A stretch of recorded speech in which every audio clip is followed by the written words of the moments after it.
Physiology में अपन नया topic start करते हैं, नर जनन तंत्र।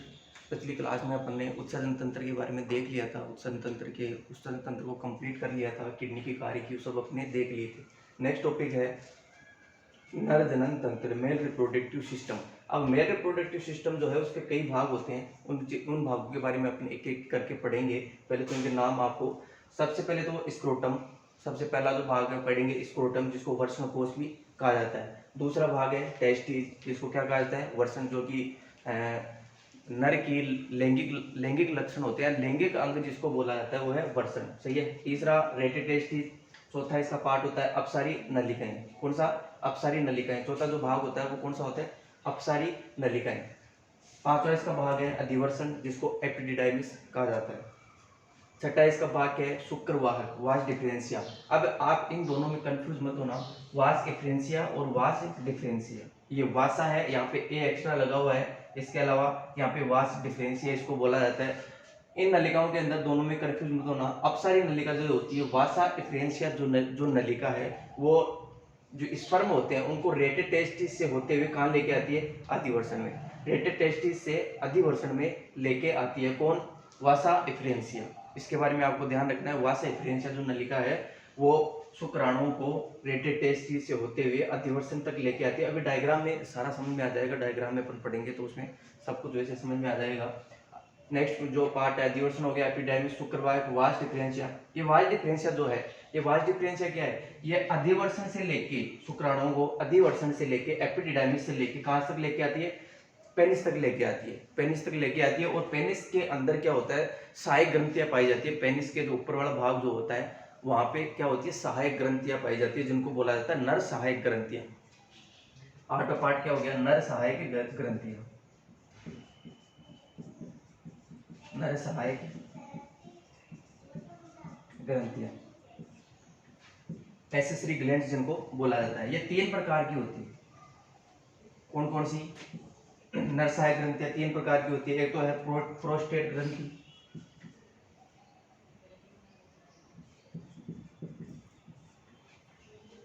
प्रोस्टेट ग्रंथि। दूसरी आती है शुक्राशय, शुक्राशय जिसको सेमिनल वेसिकल बोला जाता है।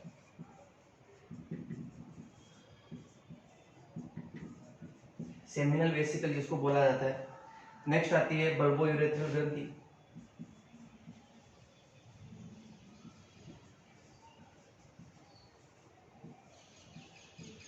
नेक्स्ट है बल्बो यूरेथ्रल ग्लैंड। ये तीन प्रकार की ग्रंथियां पाई जाती है, जो कि क्या करती है? शुक्राणुओं में अपने स्त्राव छोड़ती है और सीमन का निर्माण करती है।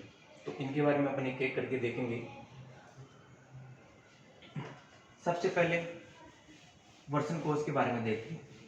वर्षण कोश जो है एक थैलीनुमा संरचना होती है, जिसके अंदर वर्षण स्थित होते हैं। वर्षण कोश एक थैलीनुमा संरचना होती है, जिसमें क्या स्थित होते हैं? वर्षण स्थित होते हैं। और यह है जो स्क्रोटम जो है वो शरीर के बाहर स्थित होता है। शरीर के बाहर स्थित क्यों होता है? क्योंकि शुक्राणुओं के निर्माण के लिए, स्पर्म के निर्माण के लिए शरीर के टेम्परेचर से थोड़ा कम तापमान की आवश्यकता होती है। सही है। स्क्रोटम जो है वो शुक्राणु जो टेस्टिस होते हैं, वर्षण होता है, उसको शरीर से बाहर की तरफ रखता है, ताकि जो इसका टेम्परेचर है वो शरीर के तापमान से थोड़ा कम रहे।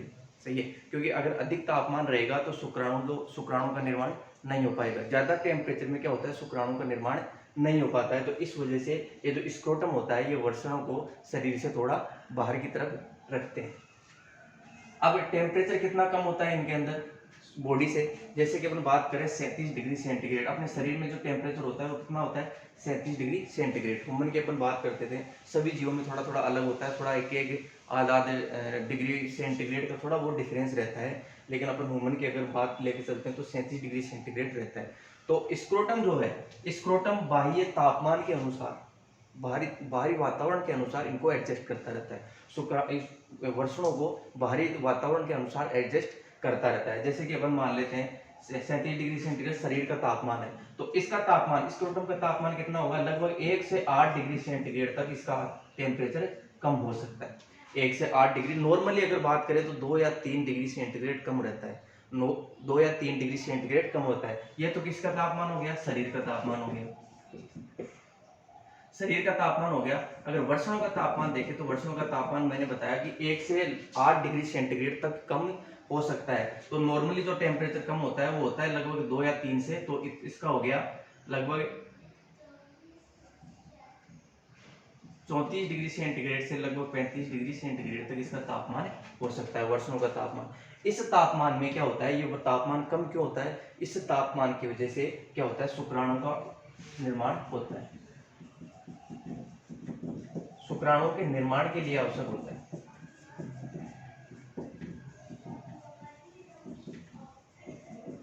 शुक्राणु के निर्माण के लिए आवश्यक होता है कौन, 34 डिग्री जो टेम्परेचर है, 34 डिग्री सेंटीग्रेड या 35 डिग्री सेंटीग्रेड जो टेम्परेचर है वो शुक्राणु के निर्माण के लिए आवश्यक होता है। अगर ये स्क्रोटम नहीं हो, अगर वर्षण जो होते हैं शरीर के अंदर ही स्थित हो, तो उसका टेम्परेचर भी कितना होगा, लगभग शरीर के अनुसार ही होगा।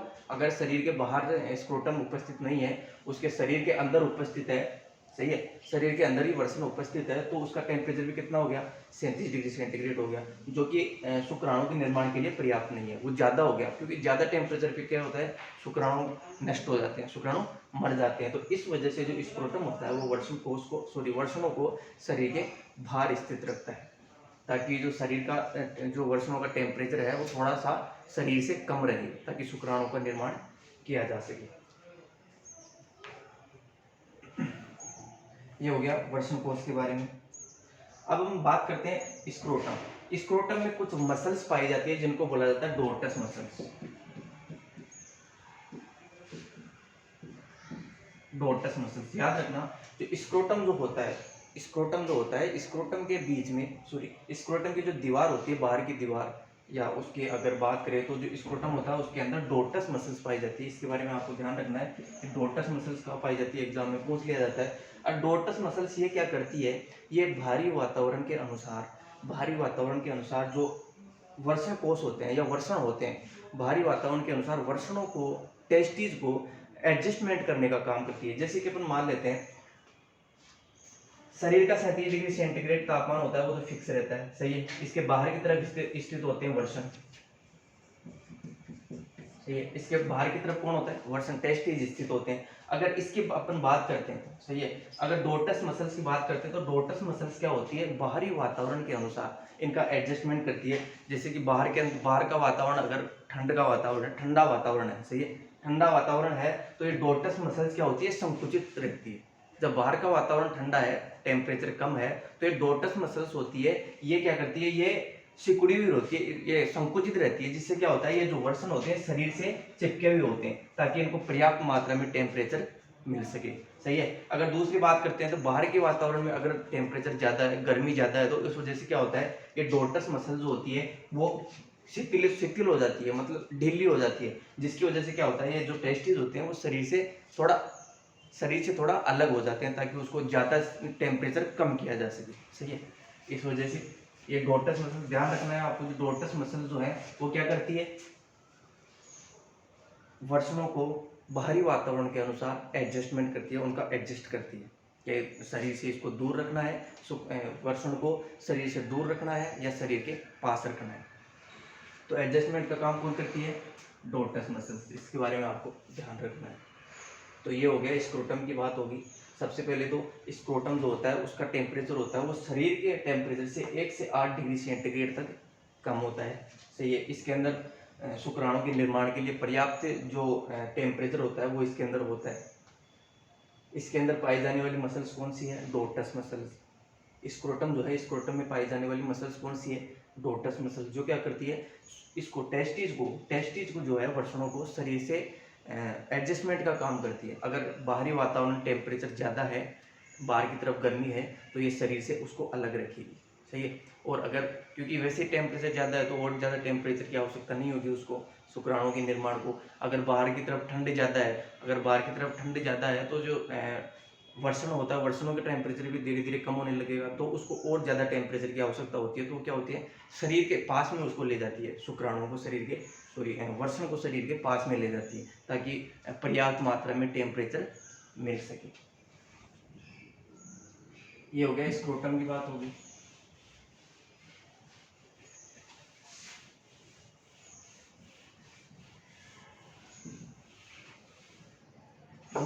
भाग आता है वो है टेस्टिस।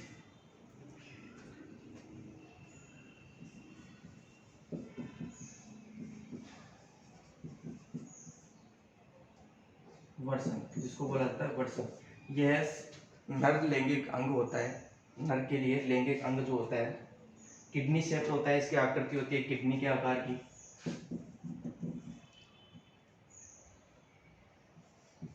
किडनी शेप या ओवल शेप हो सकते हैं, अंडे के आकार का या किडनी के आकार का इनका साइज हो सकता है। इनका आकार जो है वो किडनी के आकार का हो सकता है या ओवल या अंडे के आकार का हो सकता है। इसके अलावा मनुष्य की बात करें या किसी भी जीव की बात करें तो उनमें टेस्टिस की संख्या कितनी होती है? दो टेस्टिस की संख्या होती है। और ये टेस्टिस जो होते हैं वो स्क्रोटम के अंदर स्थित होते हैं। सही है, स्क्रोटम में एक थैलीनुमा संरचना है जिसके अंदर वर्षण स्थित होते हैं और दोनों वर्षण आपस के अंदर सेप्टा के द्वारा अलग रहते हैं। सेप्टम, जिसको पट्ट बोला जाता है, पट्ट के द्वारा ये दोनों वर्षण जो होते हैं एक दूसरे से अलग रहते हैं। जैसे कि अपन डायग्राम की अगर बात करें, तो ये क्या होगी, बाहर की झिल्ली, ये क्या होगी, ये तो होगी स्क्रोटम, और ये क्या हो गया, ये हो गया इसमें टेस्टिस। सही है, तो इनके जो अलग करने वाली जो बीच का जो सेप्टा है, बीच का पट्ट है, उसके क्या कहा जाता है? सेप्टम कहा जाता है। क्या कहा जाता है उसे? सेप्टम कहा जाता है।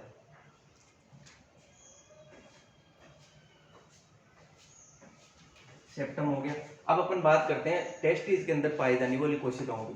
इसमें 3 प्रकार की मुख्य रूप से टेस्टिस के अंदर एक नलिका पाई जाती है जिसको बोला जाता है सेमिनिफेरस ट्यूबुल्स।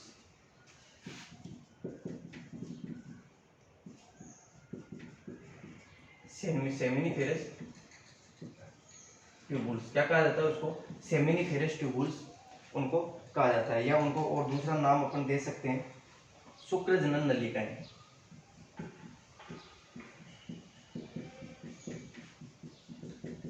शुक्रजनन नलिकाएं इनको कहा जाता है। सेमिनिफेरस ट्यूबुल्स होती है। इस सेमिनिफेरस ट्यूबुल्स के अंदर 3 प्रकार की कोशिकाएं पाई जाती है।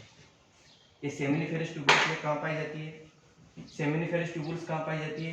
टेस्टिस के अंदर। टेस्टिस के अंदर बहुत सारी सेमिनिफेरस ट्यूबुल्स पाई जाती है, जिनके अंदर एक सेमिनिफेरस ट्यूबुल्स की अगर बात करते हैं, एक शुक्रजनन नलिका की बात करते हैं, तो इसमें 3 प्रकार की कोशिकाएं पाई जाती है। एक तो है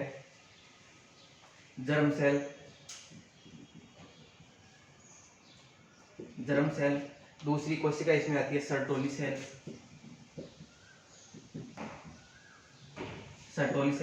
तीसरी कोशिका इसमें आती है लेडिंग सेल्स।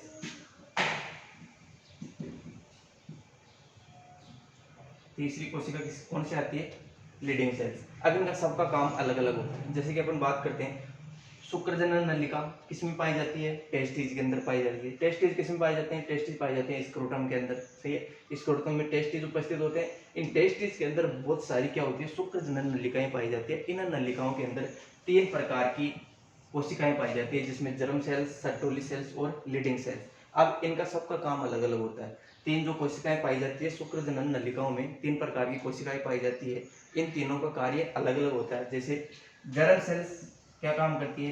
ये शुक्राणुओं के निर्माण का काम करती है। जर्म सेल्स जो है वो क्या करती है? शुक्राणु निर्माण का काम करती है।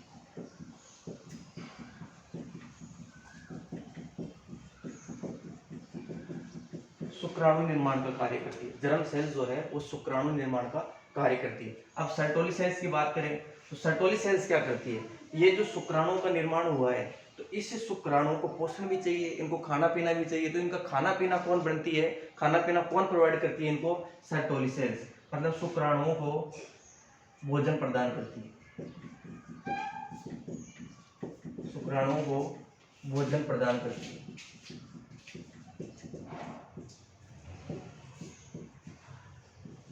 सही है, शुक्राणुओं को भोजन प्रदान करती है। कौन? सर्टोली कोशिका। जर्म कोशिका तो इसने शुक्राणु का निर्माण कर दिया। जर्म कोशिका तो शुक्राणु का निर्माण कर दिया। और सर्टोली सेल्स जो होती है, सर्टोली कोशिकाएं, वो इन शुक्राणुओं को भोजन प्रदान करने का काम करती है। उनको पोषण प्रदान करने का काम करती है। अब नेक्स्ट आती है लीडिंग सेल्स। कौन सी आती है next? Leading cells. Leading cells की अगर बात करते हैं, लीडिंग सेल्स, तो लीडिंग सेल्स क्या करती है, ये नर के अंदर टेस्टोस्टेरोन एक प्रकार का हार्मोन है,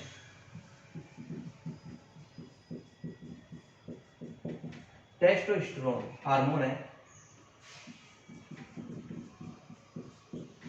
जिसको नर हार्मोन भी बोला जाता है,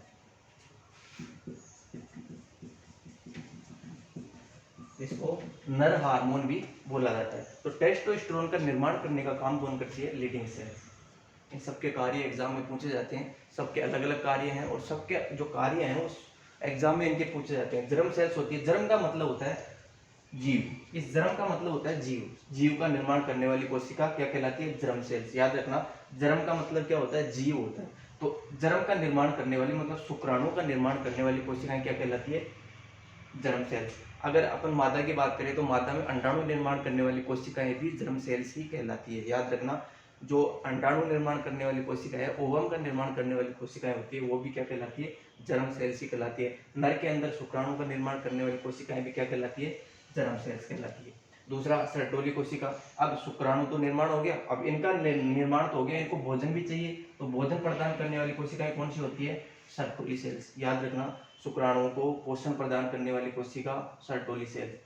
तीसरी प्रकार की कोशिका इसमें पाई जाती है, लीडिंग सेल्स। सही है, तीसरी प्रकार की कोशिका कौन सी पाई जाती है, लीडिंग सेल्स। लीडिंग सेल्स क्या करती है, नर हार्मोन का निर्माण करती है, जैसे कि टेस्टोस्टेरोन, जो कि नर के अंदर, नर के लैंगिक लक्षण है उनको उत्पन्न करता है। द्वितीय लैंगिक लक्षण जैसे कि दाढ़ी मूंछ का आना। सही है, अगर पशुओं की बात करें तो आवाज मोटी होना, या जो भी नर के जो भी लक्षण है वो किसके द्वारा उत्पन्न किए जाते हैं, टेस्टोस्टेरोन के द्वारा। किसके द्वारा उत्पन्न किए जाते हैं, टेस्टोस्टेरोन के द्वारा। सही है, टेस्टोस्टेरोन के द्वारा ये उत्पन्न किए जाते हैं।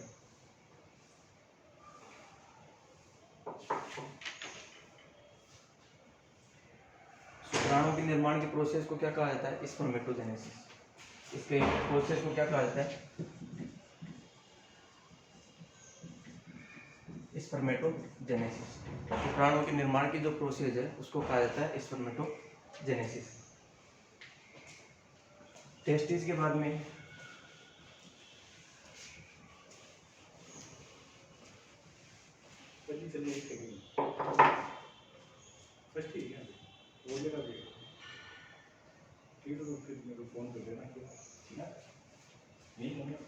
हाँ ठीक। तीसरा आता है इसमें रेटिटेस्टिस।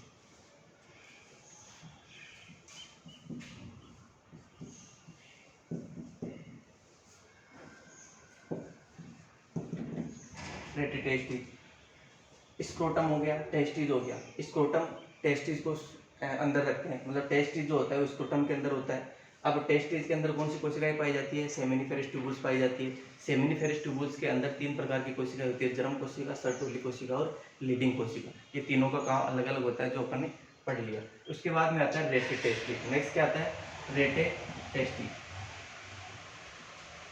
नेक्स्ट क्या आता है इसमें, रेटिटेस्टिस। अब रेटिटेस्टिस क्या होता है, बहुत सारी शुक्र जनन नलिकाएं मिलके, या जो सेमिनिफेरस ट्यूबुल्स होती है, बहुत सारी सेमिनिफेरस ट्यूबुल्स मिलके या शुक्र जनन नलिकाएं मिलके आपस में किसका निर्माण करती है, रेटिटेस्टिस का निर्माण करती है। सही है, बहुत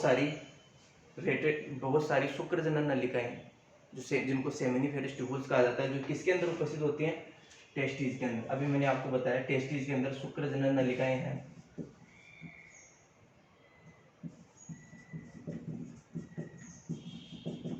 शुक्र जनन नलिकाएं ये किसके अंदर उपस्थित है, टेस्टिस के अंदर। इनके अंदर तीन प्रकार की कोशिकाएं उपस्थित होती हैं, कौन कौन सी, जर्म सेल्स। सही है, एक सर्टोली सेल्स और तीसरी लीडिंग सेल्स। अब ऐसी शुक्र जनन नलिकाएं, बहुत सारी शुक्र जनन नलिकाएं मिलकर किसका निर्माण करती है, रेटिटेस्टिस का निर्माण करती है। किसका निर्माण करती है, रेटिटेस्टिस का निर्माण करती है। अगर रेटिटेस्टिस की बात करें तो ये लगभग इनकी संख्या होती है, एक वर्षन के अंदर इनकी संख्या होती है 6 से 24 तक। एक वर्षन के अंदर इनकी संख्या जो होती है वो होती है 6 से 24 तक रेटिटेस्टिस पाई जाती है एक वर्षन के अंदर। एक वर्षन में रेटिटेस्टिस की संख्या कितनी होती है, 6 से 24। ये संख्या आपको याद रखनी है, कई बार इसको भी एग्जाम में पूछ लिया जाता है। रेटेड टेस्टिस की संख्या कितनी होती है एक वर्षण में 6 से 24। अब ये क्या होती है, रेटेड टेस्टिस क्या होती है, अभी आपको बताया कि शुक्रजनन नलिकाएं, बहुत सारी शुक्रजनन नलिकाएं मिलकर किसका निर्माण करती है, रेटेड टेस्टिस का निर्माण करती है। और एक टेस्टिस के अंदर एक वर्षण के अंदर इसकी संख्या कितनी होती है, लगभग 6 से 24 के बीच में इसकी संख्या हो सकती है। ये हो गया रेटेड टेस्टिस।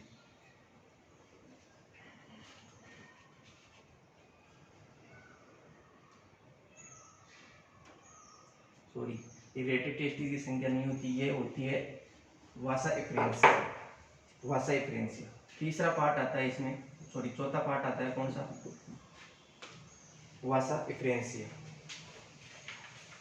जिसको बोला जाता है अपसारी नलिकाएं।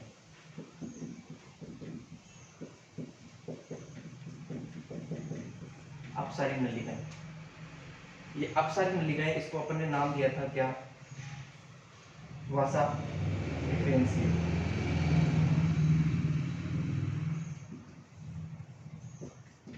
वासा एफरेंसिया, वासा एफरेंसिया मैंने इसको बताया था आपको, जो रेटेड टेस्टिस को अधिवर्षण से जोड़ने का काम करती है, रेटेड टेस्टिस को अधिवर्षण से जोड़ने का काम करती है, उसको क्या कहा जाता है, अपसारी नलिकाएं या वासा एफरेंसिया। अब ये अपसारी नलिकाएं ये कहाँ से निकलती है, ये रेटेड टेस्टिस से आगे वाला भाग है, सही है। टेस्टिस में से, टेस्टिस जो है, टेस्टिस के अंदर पाई जाती है सेमिनिफेरस ट्यूबुल्स, सेमिनिफेरस ट्यूबुल्स से आगे क्या निकलती है, रेटेड टेस्टिस निकलती है। अब ये रेटेड टेस्टिस आगे जाके किसमें बदल जाती है, अपसारी नलिकाओं में बदल जाती है। तो जो 6 से 24 तक मैंने आपको बताया था, जिसकी संख्या 6 से 24 होती है, वो इनकी संख्या होती है अपसारी नलिकाएं, यानी कि वासा एफरेंसिया जो होती है, इनकी संख्या इसमें होती है।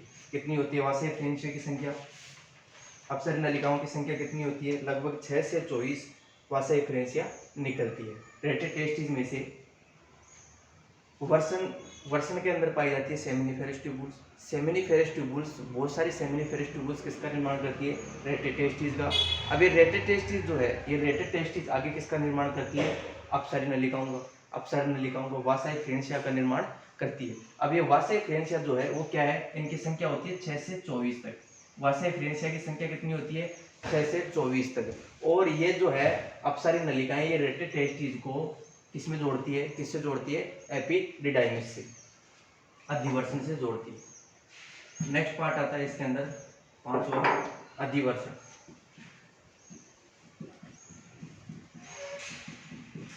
जिसको बोला जाता है एपिडिडाइमिस।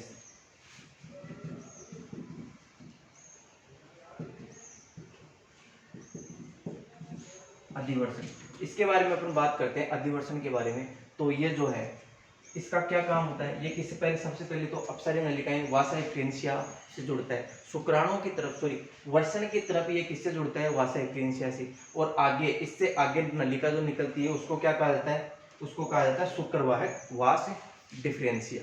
क्या कहा जाता है उसको, वास डिफरेंसिया। आगे ये सारे के सारे अपन डायग्राम के रूप में इनको पढ़ेंगे तो समझ में आ जाएगा। अब अधिवर्षण जो है, अधिवर्षण का कार्य क्या होता है, अधिवर्षण है वो शुक्राणुओं को अस्थायी रूप से संग्रह करता है, शुक्राणुओं का अस्थायी रूप से संग्रह करता है, अस्थायी रूप से संग्रह करते हैं। अस्थायी रूप से का मतलब होता है कि जब भी शुक्राणुओं की जरूरत पड़ती है, शरीर से बाहर निकलते हैं शुक्राणु, उस समय ये क्या करता है, पहले तो उनका स्टोर करता है, उनको अस्थायी रूप से उनका संग्रह करता है। संग्रह करते समय क्या होता है, जो शुक्राणु होते हैं उनमें गतिशीलता आ जाती है। पहले जब टेस्टिस के अंदर शुक्राणु थे, उनमें गतिशीलता नहीं थी, वो गतिशील नहीं थे। यहाँ पे क्या होते, शुक्राणु गतिहीन थे, गति नहीं कर सकते थे वो। लेकिन जैसे ही वो अधिवर्षण के अंदर आते हैं, अधिवर्षण में कुछ ऐसे पोषक पदार्थ उपस्थित होते हैं जिनको खाने के बाद ये क्या होता है, जिनको ग्रहण करने के बाद शुक्राणु जो होते हैं वो गतिशील हो जाते हैं, गतिशील हो जाते हैं। और गतिशील होने के साथ साथ उनमें वो क्षमता भी विकसित हो जाती है, वो क्षमता भी विकसित हो जाती है ताकि वो अंडाणु को जाके भेद सके। तो अंडाणु को भेदने की क्षमता भी कहाँ विकसित होती है, एपिडिडाइमिस में, अधिवर्षण के अंदर। अधिवर्षण में क्या होती है, अब देखो अधिवर्षण का काम क्या हो गया, एक तो शुक्राणुओं को अस्थायी रूप से इसका संग्रह करना, शुक्राणुओं का अस्थायी रूप से संग्रह करना। दूसरा, शुक्राणुओं को गतिशील बनाना, सही है। दूसरा काम क्या हो गया, शुक्राणुओं को गतिशील बनाना। इसके अलावा निषेचन के लिए शुक्राणुओं को तैयार करना।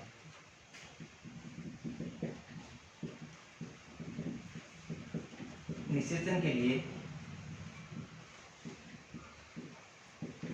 शुक्राणुओं को तैयार करना। शुक्राणुओं को तैयार करना, निषेचन के लिए शुक्राणुओं को तैयार करना। तो ये 3 काम आपको याद रखने हैं। अधिवर्षण के कौन कौन से काम हो गए? एक तो शुक्राणुओं का अस्थायी रूप से संग्रह करता है। अस्थायी रूप से संग्रह कैसे? जैसे कि टेस्टिस के अंदर शुक्राणु का निर्माण होता है, तो निर्माण होते ही वो किस में आ जाते हैं? अधिवर्षण के अंदर आ जाते हैं, एपिडिडाइमिस के अंदर ये आ जाते हैं। वहाँ पे क्या होता है? एक तो अस्थायी रूप से संग्रह किया जाता है। अस्थायी रूप से संग्रह के साथ साथ इनको गतिशील बनाया जाता है, क्योंकि जब शुक्राणु का निर्माण होता है वर्षण के अंदर तो ये अगतिशील होते हैं, इनके अंदर गति नहीं होती है। सही है, अगतिशील होते हैं, जिस वजह से क्या होता है? ये गति नहीं कर पाते। और जैसे इसके अंदर दूसरा काम तो ये हो गया, इनको गतिशील बनाया जाता है। पहला काम क्या हो गया? शुक्राणुओं का अस्थायी रूप से संग्रह। दूसरा काम क्या हो गया? इनको गतिशील बनाना। तीसरा काम होता है निषेचन के लिए शुक्राणुओं को तैयार करना, मतलब उनकी इस प्रकार उनमें क्षमता विकसित करना, शुक्राणुओं में ऐसी क्षमता विकसित करना ताकि वो अंडाणु को भेद सके, अंडाणु का भेदन कर सके, मतलब उसका निषेचन कर सके। तो निषेचन के लिए शुक्राणुओं को तैयार करना। ये हो गया अधिवर्षण के बारे में।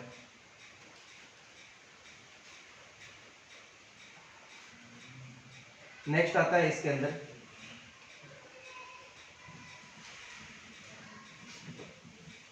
नेक्स्ट भाग आता है इसके अंदर, पांचवा छठा भाग कौन सा आता है?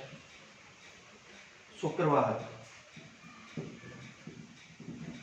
शुक्रवाहक जिसको बोला जाता है वास डिफरेंस।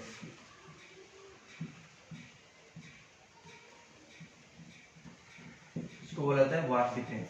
अब अधिवर्षण से निकलने वाली नलिका है वास डिफरेंस, जो शुक्राणुओं को आगे पेनिस तक पहुंचाने का कार्य करती है। या इसके अलावा अपन कह सकते हैं कि जो जनन मार्ग है नर पशु का जनन मार्ग है, उस जनन मार्ग में बाहर की तरफ पहुंचाने का काम कौन करती है? शुक्रवाहक। अधिवर्षण से आगे वाली जो नलिका है वो है शुक्रवाहक, जो शुक्राणुओं को आगे पहुंचाने का काम करती है। और आगे पहुंचा के इसके अंदर जो मैंने 3 प्रकार की आपको सहायक ग्रंथियां बताई थी, उन सहायक ग्रंथियों का जो तरल होता है, सहायक ग्रंथियों का स्त्राव होता है, वो इसके अंदर मिला दिया जाता है, इन शुक्राणुओं के साथ मिला दिया जाता है और सीमन का निर्माण किया जाता है। सही है। अब ये 3 प्रकार की बताई थी मैंने। सहायक ग्रंथियां कितने प्रकार की है?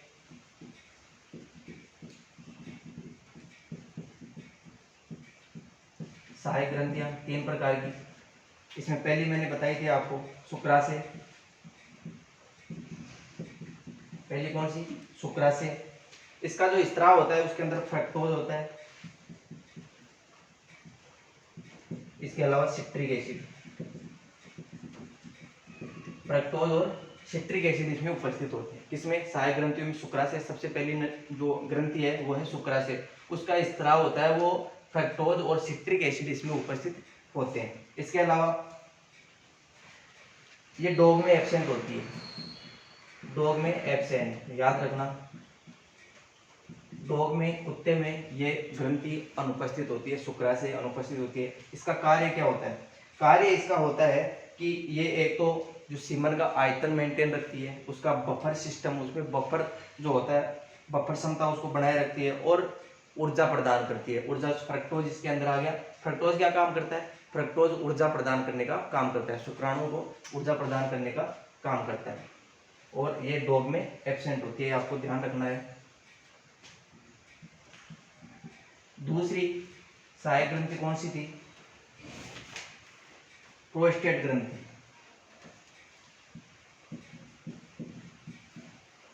प्रोस्टेट ग्रंथि। अब प्रोस्टेट ग्रंथि की बात करते हैं तो ये डॉग के अंदर उपस्थित होती है, डॉग में उपस्थित होती है। शुक्राशय की संख्या कितनी होती है? इसकी संख्या होती है शरीर में 2। ये डबल पाई जाती है, 2 पाई जाती है इसकी संख्या, जबकि प्रोस्टेट ग्रंथि होती है उसकी संख्या होती है 1, मतलब ये सिंगल ही पाई जाती है। प्रोस्टेट ग्रंथि होती है सिंगल पाई जाती है और डॉग के अंदर ये उपस्थित होती है। किसमें? डॉग में उपस्थित होती है। शुक्राशय डॉग में अनुपस्थित थी, ये डॉग में उपस्थित होती है। इसमें क्षारीय स्त्राव पाया जाता है, ये क्षारीय स्राव उत्पन्न करती है, क्षारीय स्राव उत्पन्न करती है, जो कि शुक्राणुओं की गतिशीलता को बढ़ा देता है। नेक्स्ट आती है तीसरी, बल्बोयूरेथ्रल।